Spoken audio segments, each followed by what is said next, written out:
14 अगस्त को कौम आज़ादी का जश्न मनाएगी, जबकि फितना पार्टी फसाद की प्लानिंग कर रही है।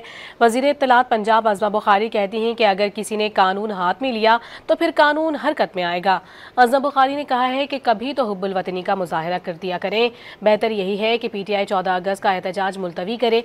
पंजाब में 5 अगस्त को भी कोई नहीं निकला था, अब भी नहीं निकलेंगे।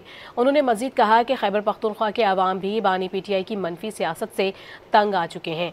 कौमी दिन पर एहतजाज करना किसी मुहिब्बे वतन का एजेंडा नहीं हो सकता। 14 अगस्त को कौम आज़ादी का जश्न मनाएगी, जबकि फितना पार्टी फसाद की प्लानिंग कर रही है। वज़ीर इत्तलात पंजाब अज़मा बुखारी कहती हैं कि अगर किसी ने कानून हाथ में लिया तो फिर कानून हरकत में आएगा। अज़मा बुखारी ने कहा है कि कभी तो हुब्बुल वतनी का मुजाहरा कर दिया करें। बेहतर यही है कि PTI 14 अगस्त का एहतजाज मुलतवी करे। पंजाब में 5 अगस्त को भी कोई नहीं निकला था, अब भी नहीं निकलेंगे। उन्होंने मजीद कहा कि खैबर पख्तूनख्वा के अवाम भी बानी PTI की मनफी सियासत से तंग आ चुके हैं। कौमी दिन पर एहतजाज करना किसी मुहिब्बे वतन का एजेंडा नहीं हो सकता।